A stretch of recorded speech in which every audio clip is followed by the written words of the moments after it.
ended last time, we were discussing Locke's idea of government by consent. And the question arose, what are the limits on government that even the agreement of the majority can't override? That was the question we ended with.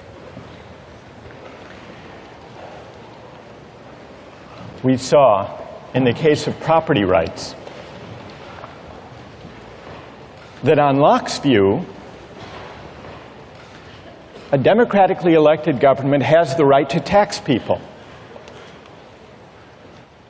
It has to be taxation with consent, because it does involve the taking of people's property for the common good. But it doesn't require the consent of each individual at the time the tax is enacted or collected. What it does require is a prior act of consent to join the society, to take on the political obligation. But once you take on that obligation, you agree to be bound by the majority. So much for taxation. But what you may ask about the right to life? Can the government conscript people and send them into battle? What about the idea that we own ourselves? Isn't the idea of self-possession violated if the government can, through coercive legislation and enforcement powers, say, you must go risk your life to fight in Iraq? What would Locke say? Does the government have the right to do that? Yes. In fact, he says in 139,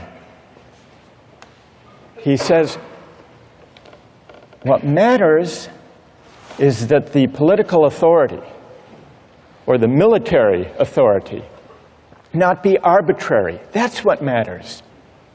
And he gives a wonderful example. He says a sergeant, even a sergeant, let alone a general, a sergeant can command a soldier to go right up to the face of a cannon where he is almost sure to die. That the sergeant can do. The general can condemn the soldier to death for deserting his post or for not obeying even a desperate order. But with all their power over life and death, what these officers can't do is take a penny of that soldier's money. Because that has nothing to do with the rightful authority. That would be arbitrary, and it would be corrupt. So consent winds up being very powerful in Locke, not consent of the individual to the particular tax or military order, but consent to join the government and to be bound by the majority in the first place. That's the consent that matters. And it matters so powerfully that even the limited government created by the fact that we have an unalienable right to life, liberty, and property, even that limited government is only limited in the sense that it has to govern by generally applicable laws, the rule of law. It can't be arbitrary. That's Locke. Well, this raises a question about consent. Why is consent such a powerful moral instrument in creating political authority and the obligation to obey?